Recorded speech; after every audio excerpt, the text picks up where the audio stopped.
was the morning of the 14th of November 1940, the start of Coventry's longest day. The population of Coventry had settled into a wartime routine. Workers returning to the city each day to work in the factories, carrying their gas masks. The shops had food on the shelves. The latest films were being shown in the cinemas, and the trams were running like clockwork, moving people around the city. It was the last time these trams would ever run. Everyone had got used to the blackouts, the constant sound of air raid sirens. They had become a part of everyday life in wartime Coventry. The increased bombing raids from Germany throughout 1940 had dispelled any myths that Hitler's bombs could not reach the heart of the British country. But still, nothing could have prepared the people of Coventry for the fateful night of November 14th. At 5 o'clock that afternoon, the first wave of German aircraft set off from an airfield in France on Operation Moonlight Sonata. Their mission was simple: the destruction of Coventry's industrial heartland. At 7:10, the full moon rose over Coventry, and all the air raid sirens sounded.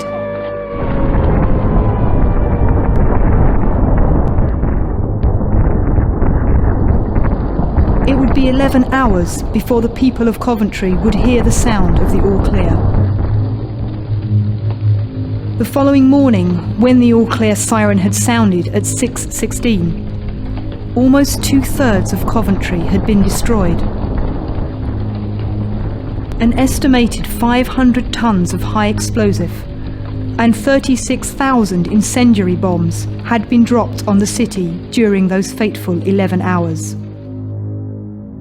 Almost 4,300 homes had been flattened.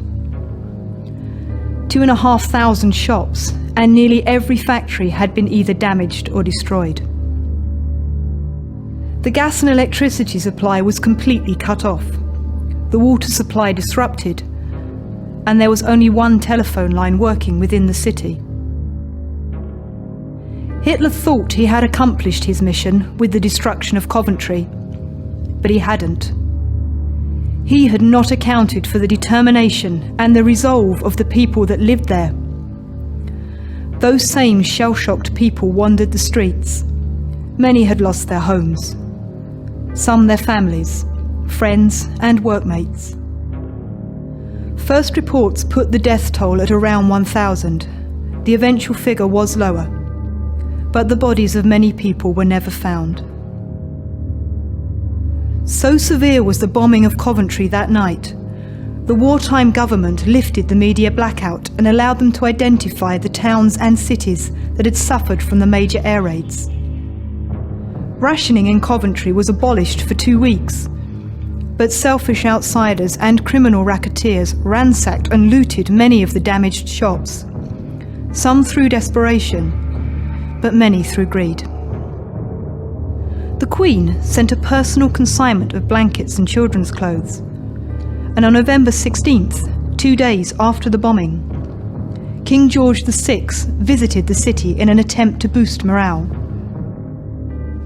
The King has been to see how the people of Coventry were carrying on after their terrible ordeal.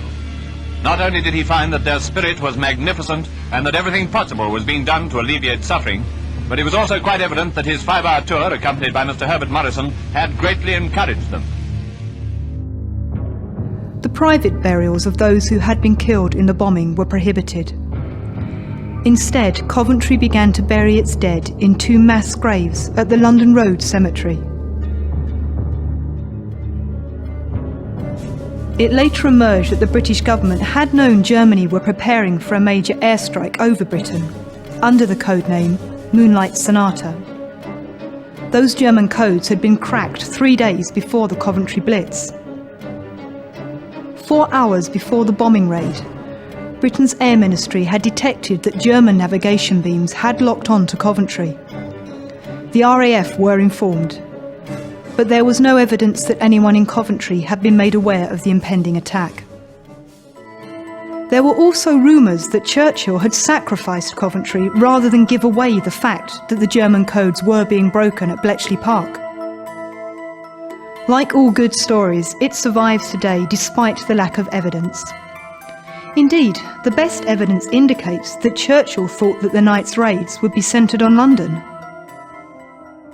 Hitler may have destroyed the bricks and mortar that had made Coventry, but he did not destroy the resolve and determination of the city's people to rise from the ashes once again, like the phoenix that appeared on the city's coat of arms after the war. Coventry was rebuilt from scratch. New shops, new hospitals, colleges, factories and houses. A modern city for a brave new world. The bombed ruins of the city were swept away, all but one. It was left to stand as a testament to Coventry's suffering and as a monument to the world for forgiveness and a place for peace and reconciliation.